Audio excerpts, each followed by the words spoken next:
ଏକ ବେସରକାରୀ ବ୍ୟାଙ୍କ ଭିତରକୁ ଦୁଇ ଜଣ ମହିଳା ପ୍ରବେଶ କରିଲେ। ସେମାନେ ପିନ୍ଧିଥିବା ଲୁଗାପଟା କେହି ହେଲେ ବି ଏହା ଭାବିପାରିଲେନି ଯେ ଇଏ ହେଉଛନ୍ତି ସେଇ ସୋନାକ୍ଷୀ ମିଶ୍ର, ଯିଏକି ଏ ଜିଲ୍ଲାର କଲେକ୍ଟର। ବ୍ୟାଙ୍କରେ ପ୍ରବେଶ କରିବା ପରେ ମା ଝିଅ ଦୁଇ ଜଣ ଧୀରେ ଧୀରେ ବ୍ୟାଙ୍କର କାଉଣ୍ଟର ଆଡ଼କୁ ବଢ଼ିବାକୁ ଲାଗିଲେ। ସେଠି ଜଣେ ମହିଳା କର୍ମଚାରୀ ବସିଥିଲେ। ତାଙ୍କ ନାଁ ଥିଲା ସବିତା। ସୋନାକ୍ଷୀ ବିନମ୍ରତାର ସହିତ କହିଲେ କି ମ୍ୟାଡାମ, ଦୟାକରି ଟିକେ ଆମ ଖାତାକୁ ଚେକ୍ କରିଦିଅନ୍ତୁ। ପୂର୍ବ ମାସର ପେନସନ ମିଳିନି, ମାର ଔଷଧ ବି କିଣିବାର ଅଛି, ଆଉ କିଛି ଜରୁରୀ କାମ ମଧ୍ୟ ଅଛି। ସବିତା ଉପରୁ ତଳ ପର୍ଯ୍ୟନ୍ତ ଦେଖିବାକୁ ଲାଗିଲା। ଜଣେ ସ୍ତ୍ରୀଲୋକ ସାଧା ସିଧା ଶାଢ଼ୀଟିଏ ପିନ୍ଧି ତା ମା ସହିତ ଆସିଥିଲା। ସୋନାକ୍ଷୀ କୌଣସି ଅଫିସର ଭଳି ଲାଗୁ ହିଁ ନଥିଲା। ସବିତା ତାକୁ ଟିକେ ବ୍ୟଙ୍ଗ ଭାବରେ କହିଲେ କି ଏ କାମବାଲି, ଲାଗୁଛି ଯେ ତୁ କୌଣସି ଭୁଲ ବ୍ୟାଙ୍କକୁ ଚାଲି ଆସିଛୁ ବୋଧେ। ଆମ ବ୍ୟାଙ୍କରେ ହାଇ ପ୍ରୋଫାଇଲ ଲୋକମାନଙ୍କର ବ୍ୟାଙ୍କ ଆକାଉଣ୍ଟ ଖୋଲାଯାଏ। ସୋନାକ୍ଷୀ ଟିକେ ହାଲକା ହସି ଦେଇ କହିଲା ଯେ ବାସ୍, ଥରେ ମାତ୍ର ଚେକ୍ କରିନିଅନ୍ତୁ। ମ୍ୟାଡାମ, ଯଦି ଏଇ ବ୍ୟାଙ୍କରେ ଆମର ଆକାଉଣ୍ଟ ନଥିବ ତେବେ ଆମେ ଚୁପଚାପ ଚାଲିଯିବୁ। ଇଚ୍ଛା ନଥିବା ଢଙ୍ଗରେ ସବିତା ସେମାନଙ୍କ ହାତରୁ ଆକାଉଣ୍ଟ ବୁକ୍ ନେଇଗଲା। ଆଉ ତାପରେ କହିଲା ଯେ ଟିକେ ସମୟ ଲାଗିବ, ସେଇଠି ଅପେକ୍ଷା କରନ୍ତୁ। ସୋନାକ୍ଷୀ ଚୁପଚାପ ସେଇଠି ଛିଡ଼ା ହୋଇ ରହିଲେ। ଆଉ ତାପରେ କିଛି ସମୟ ବିତିଯିବା ପରେ କହିଲେ ଯେ ଯଦି ଆପଣ ବ୍ୟସ୍ତ ଅଛନ୍ତି ଆମକୁ ମ୍ୟାନେଜର ସହିତ ଦେଖା କରେଇ ଦିଅନ୍ତୁ, କିଛି ଜରୁରୀ କଥା ହବାର ଅଛି। ସବିତା ମୁହଁଟିକୁ ମୋଡ଼ି ଦେଇ ଫୋନ୍ ଉଠାଇଲେ ଆଉ ମ୍ୟାନେଜରଙ୍କ କ୍ୟାବିନକୁ ଫୋନ୍ ଲଗାଇଲେ। ଆଉ କହିଲେ ଯେ ସାର୍, ଜଣେ ସ୍ତ୍ରୀଲୋକଟିଏ ଆସିଛି ଆଉ କହୁଛି ଯେ ମ୍ୟାନେଜର ସହିତ କଥା ହେବାର ଅଛି। କ'ଣ ମୁଁ ତାକୁ ଭିତରକୁ ପଠେଇଦେବି କି? ମ୍ୟାନେଜର କାଚ ଡୋର ଦେଇ ବାହାରକୁ ଚାହିଁଲେ ତ ଦେଖିଲେ ଯେ ଜଣେ ସାଧା ସିଧା ମହିଳାଟିଏ ଛିଡ଼ା ହୋଇଛି। ନିଜ ମା ମଧ୍ୟ ପାଖରେ ଠିଆ ହୋଇଛନ୍ତି। ସେ କେଉଁ ଆଙ୍ଗେଲରୁ ବି ଅଫିସର ଭଳି ଦେଖାଯାଉନାହାନ୍ତି। ମ୍ୟାନେଜର ଉତ୍ତର ଦେଲେ ଯେ ମୋ ପାଖରେ ଫାଲତୁ ଲୋକମାନଙ୍କ ପାଇଁ ସମୟ ନାହିଁ। ସେମାନଙ୍କୁ କୋଉଠି ବସେଇ ଦିଅ ଆଉ କହିଦିଅ ଯେ ଅପେକ୍ଷା କରନ୍ତୁ। ସବିତା ନିଜ ମ୍ୟାନେଜରର ଆଦେଶ ମାନି କହିଲା ଯେ ଏ କାମବାଲି, ସେଇଠି ଚେୟାର ଉପରେ ବସିଯା। ସାର୍ ଏବେ ମିଟିଂରେ ଅଛନ୍ତି, କିଛି ସମୟ ପରେ ଫାଙ୍କା ହେବେ। ସୋନାକ୍ଷୀ ମ୍ୟାଡାମ ନିଜ ମାର ହାତକୁ ଧରିଲେ ଆଉ ୱେଟିଂ ଏରିଆ ଆଡ଼କୁ ଯିବାକୁ ଲାଗିଲେ। କୋଣରେ ଖାଲି ଚେୟାରଟିଏ ଥିଲା, ସେ ସେଇଠି ବସିଗଲେ। ମାକୁ ପାଣି ପିଇବାକୁ ଦେଲେ ଆଉ ନିଜେ ଶାନ୍ତ ହୋଇ ବସିଗଲେ। ପୁରା ବ୍ୟାଙ୍କ ବି ସେମାନଙ୍କୁ ବୁଲି ବୁଲି ଚାହୁଁଥିଲେ। ସେଠାକୁ ଆସୁଥିବା ଅଧିକାଂଶ ଲୋକମାନେ ଚମକ କରୁଥିବା ପୋଷାକ, ଘଣ୍ଟା, ସୁଟ୍, ବୁଟ୍ ଏବଂ ଫର୍ମାଲ ଡ୍ରେସ୍ ପିନ୍ଧି ଆସୁଥିଲେ। ଆଉ ଏ ମହିଳା ଯିଏକି ମୁହଁରେ ଦେଖେଇ ହେବାର ମୁଖା ଘୋଡ଼େଇ ନଥିଲେ, କେବଳ ନିଜ ମା ପାଇଁ ବ୍ୟାଙ୍କକୁ ଆସିଥିଲେ। ସେହି ବ୍ୟାଙ୍କରେ ବଡ଼ ବଡ଼ ବିଜନେସମ୍ୟାନ, ଉଚ୍ଚ ଅଧିକାରୀ, ଡକ୍ଟର, ପୋଲିସ ଏବଂ ବଡ଼ ବଡ଼ ପୋଷ୍ଟରେ ଥିବା ଲୋକଙ୍କ ବ୍ୟାଙ୍କ ଆକାଉଣ୍ଟ ସେହି ବ୍ୟାଙ୍କରେ ଥିଲା। ଆଉ ଏମିତି ଜଣେ ସାଧା ସିଧା ମହିଳା ଯିଏକି ନିଜ ମାର ହାତକୁ ଧରି ସେଇଠି ବସିଥିଲା। ଏମିତିକା ଦୃଶ୍ୟ ତ ଉପସ୍ଥିତ ଥିବା ସବୁ ଲୋକଙ୍କ ପାଇଁ ଅସହନୀୟ ହୋଇଗଲା। କଲେକ୍ଟର ସୋନାକ୍ଷୀ ମିଶ୍ର ଆଉ ତାଙ୍କ ମା ଆଡ଼କୁ ସମସ୍ତେ ଏମିତି ଅନାଉଥିଲେ ଯେମିତିକି ସେମାନେ ଅନ୍ୟ କେଉଁ ଗ୍ରହରୁ ଏଠାକୁ ଚାଲି ଆସିଛନ୍ତି। ସୋନାକ୍ଷୀ ମ୍ୟାଡାମ କିନ୍ତୁ ଧୀର ସ୍ଥିରରେ ବସି ରହିଥିଲେ, କିନ୍ତୁ ତାଙ୍କ ମା ଟିକେ ବିଚଳିତ ହୋଇପଡ଼ିଲେ। ଠିକ୍ ସେହି ସମୟରେ ବ୍ୟାଙ୍କର ଆକାଉଣ୍ଟାଣ୍ଟ ସୁଧୀର ବାବୁ ଭିତରକୁ ଆସିଲେ। ପଦବୀ ସିନା ଛୋଟ ଥିଲା, କିନ୍ତୁ ମଣିଷତ୍ୱରେ ବଡ଼ ଥିଲା। ସେ ଭିତରକୁ ଆସିବା ମାତ୍ରେ ତାଙ୍କ ନଜର କୋଣରେ ବସିଥିବା ମା ଝିଅଙ୍କ ଆଡ଼େ ପଡ଼ିଲା। ସେ ଚାରିଆଡ଼େ ଦେଖିଲେ ତ ସମସ୍ତେ ସେଇ ମା ଝିଅଙ୍କ ଆଡ଼କୁ ଚାହିଁ ହସୁଥିଲେ। ସୁଧୀରକୁ ଏସବୁ ଜମା ଭଲ ଲାଗିଲା ନାହିଁ। ସେ ସେମାନଙ୍କ ପାଖକୁ ଯାଇ କହିଲେ କି ମ୍ୟାଡାମ, ଆପଣଙ୍କର କ'ଣ କାମ ଅଛି? ମୋତେ କୁହନ୍ତୁ। ଜଣେ ବୃଦ୍ଧ ମା ଏମିତି ବସି ରହିଲେ ମୋତେ ବି କଷ୍ଟ ହେବ। ଲୋକଙ୍କ କଥା ଉପରେ ଧ୍ୟାନ ନ ଦେଇ ମୋତେ କୁହନ୍ତୁ। ସୋନାକ୍ଷୀ ମ୍ୟାଡାମ ଟିକେ ହସିଦେଲେ ଆଉ କହିଲେ କି ମୋର ମ୍ୟାନେଜର ସାହେବଙ୍କ ସହିତ କିଛି କଥା ଅଛି। ଆପଣ ମ୍ୟାନେଜରଙ୍କ ସହିତ କଥା କରେଇ ପାରିବେ ତ ସେତିକି ଯଥେଷ୍ଟ। ସୁଧୀର ବାବୁ କହିଲେ କି ଠିକ୍ ଅଛି ମ୍ୟାଡାମ, ଏଇ ସାଙ୍ଗେ ସାଙ୍ଗେ ମ୍ୟାନେଜରଙ୍କ ସହିତ କଥା ହୋଇ ଆସୁଛି। ସୁଧୀର ମ୍ୟାନେଜର ଅଫିସକୁ ଯିବାର ଦେଖି ସମସ୍ତେ ତା ଆଡ଼କୁ ଚାହିଁ ହସିଲେ। ଜଣେ ତ ପଚାରି ବି ଦେଲେ କି ସୁଧୀର, ଇଏ ତୁମ ବନ୍ଧୁବାନ୍ଧବ କି? କିନ୍ତୁ ସୁଧୀର କିଛି ଉତ୍ତର ନ ଦେଇ ସିଧା ମ୍ୟାନେଜରଙ୍କ ପାଖକୁ ଯାଇ କହିଲେ କି ଦେଖନ୍ତୁ ସାର୍, ସେଇଠି ଯେଉଁ ବୃଦ୍ଧ ମା ଜଣକ ବସିଛନ୍ତି ସେମାନେ ଆପଣଙ୍କୁ ଦେଖା କରିବାକୁ ଚାହାନ୍ତି। ତାଙ୍କର ବୋଧେ କିଛି ଜରୁରୀ କାମ ଆପଣଙ୍କ ପାଖେ ଅଛି। ମ୍ୟାନେଜର ହସିକି କହିଲେ କି ଆରେ ସୁଧୀର, ମୁଁ ହିଁ ସେମାନଙ୍କୁ ସେଇଠି ଅପେକ୍ଷା କରିବାକୁ କହିଛି। ସେମାନେ କିଛି ସମୟ ଅପେକ୍ଷା କରି ଆପେ ଆପେ ସେମାନେ ଚାଲିଯିବେ। ତୁମେ ତୁମ ନିଜ କାମରେ ଲାଗ। ସୁଧୀରକୁ ଏସବୁ ଭଲ ଲାଗିଲା ନାହିଁ, କିନ୍ତୁ ସେ ବା କ'ଣ କରିପାରିଥାନ୍ତେ? ତେଣୁ ନିଜ ସିଟ୍ ପାଖକୁ ଯାଇ କାମରେ ଲାଗିଗଲେ। ଏ ପାଖ ସେ ପାଖ ଚାରିଆଡ଼େ ଦେଖିବା ପରେ ସୋନାକ୍ଷୀ ମ୍ୟାଡାମ କହିଲେ କି ଏମାନଙ୍କର ଆଦୌ ଚିନ୍ତା ନାହିଁ ଯେ ଆମେ ଏଠାରେ କେତେବେଳୁ ବସିଛେ। ସୋନାକ୍ଷୀ ମ୍ୟାଡାମ ନିଜେ ମ୍ୟାନେଜରଙ୍କ ପାଖକୁ ଗଲେ। କାଚ କବାଟ ଖୋଲିଛନ୍ତି କି ନାହିଁ ମ୍ୟାନେଜର ଚିହିଁକି ଉଠି କହିଲେ କି ତୁମକୁ ଭଦ୍ରାମୀ ଜଣା ନାହିଁ କି? ମ୍ୟାନେଜରଙ୍କ ରୁମ୍କୁ ଯିବା ପୂର୍ବରୁ ଅନୁମତି ଦରକାର ହୁଏ। ତୁମ ଭଳି ସାଧାରଣ ଲୋକଙ୍କୁ ସେଥିପାଇଁ ଏ ବ୍ୟାଙ୍କରେ ଖାତା ଖୋଲିବାକୁ ମନା କରାଯାଏ।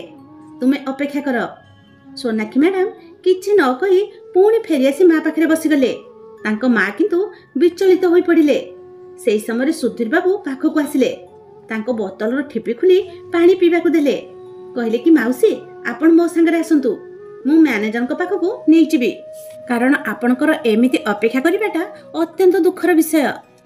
ସୋନାକ୍ଷୀ ମ୍ୟାଡାମ ଧୈର୍ଯ୍ୟର ସହିତ ଆଜି ସବୁ କିଛି ଦେଖିବେ ବୋଲି ବସି ରହିଥିଲେ। ସୁଧୀର ବାବୁ ମାଙ୍କ ହାତ ଧରି ନେଇଯାଉଥିବାର ଦେଖି ସୋନାକ୍ଷୀ ମ୍ୟାଡାମ ମଧ୍ୟ ପଛେ ପଛେ ଚାଲିଲେ। ସୁଧୀର ବାବୁ ମ୍ୟାନେଜରଙ୍କ ରୁମ୍ରେ ପଶୁଥିବାର ଦେଖି ମ୍ୟାନେଜର ହସିଦେଲେ। ମାତ୍ର ଯେମିତି ସେଇ ବୁଢ଼ୀ ଲୋକ ଉପରେ ତାଙ୍କର ନଜର ପଡ଼ିଲା, ସେ ରାଗିଯାଇ କହିଲେ କି ସୁଧୀର, ତୁମେ ଏଇ ଫାଇଲ ନିଅ। ଅଧା ଘଣ୍ଟା ଭିତରେ ମୋ ରିପୋର୍ଟ ଦରକାର, ବହୁତ ଏମର୍ଜେନ୍ସି ଅଛି। ସୁଧୀର କହିଲା କି ସାର୍, ମୁଁ ସାଙ୍ଗେ ସାଙ୍ଗେ କରିଦେଉଛି, କିନ୍ତୁ ଆପଣ ମାଉସୀଙ୍କ କଥା ତ ଥରେ ଶୁଣି ନିଅନ୍ତୁ।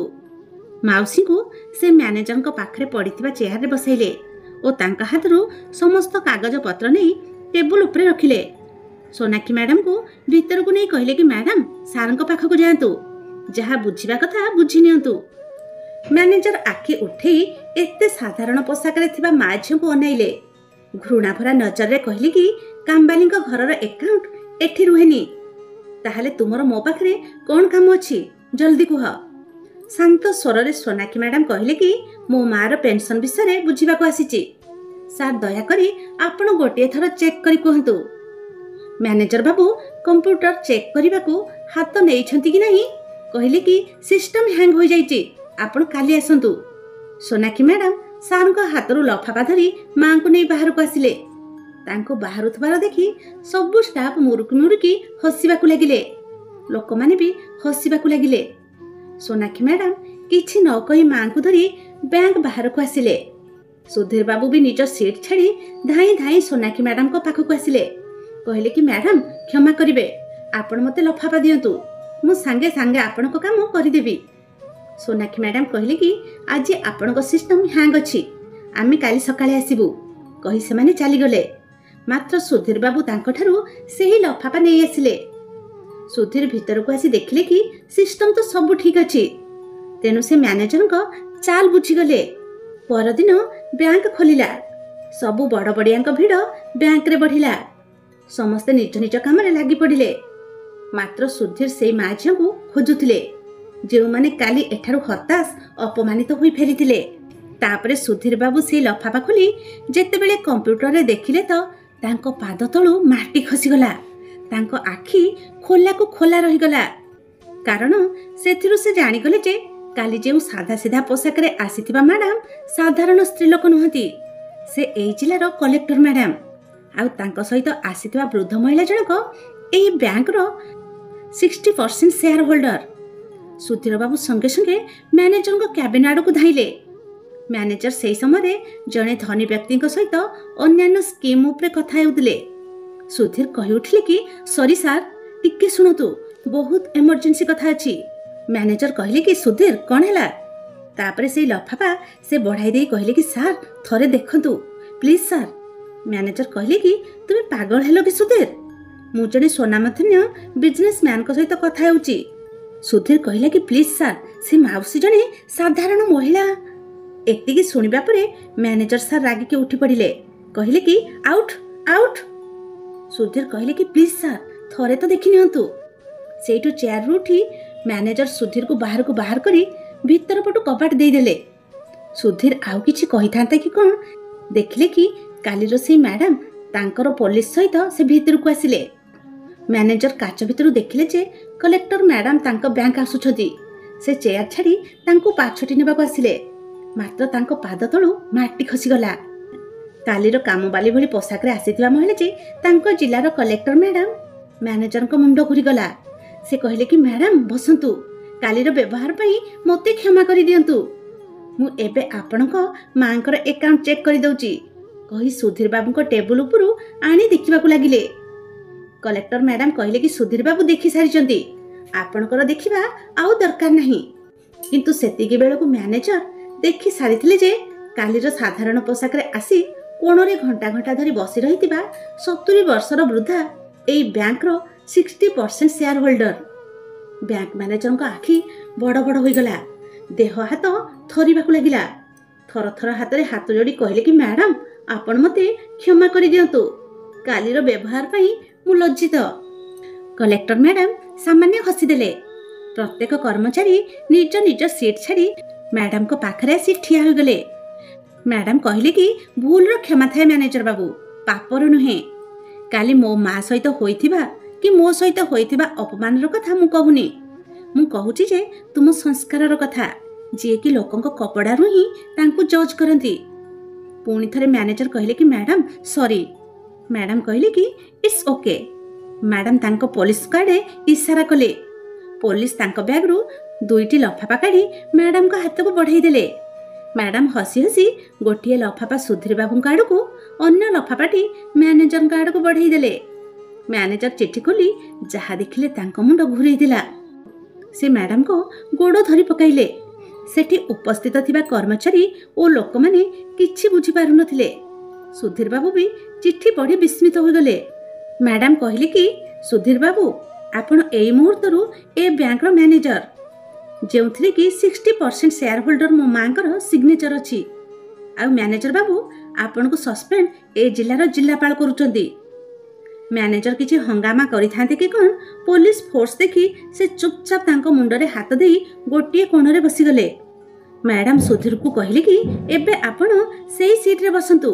ସୁଧୀର ବାବୁ କହିଲେ କି ମ୍ୟାଡାମ ମ୍ୟାଡାମ ତାଙ୍କ ହାତ ଧରି ସୁଧୀର ବାବୁଙ୍କୁ ନେଇ ମ୍ୟାନେଜରଙ୍କ ସିଟ୍ରେ ବସାଇ ଦେଲେ।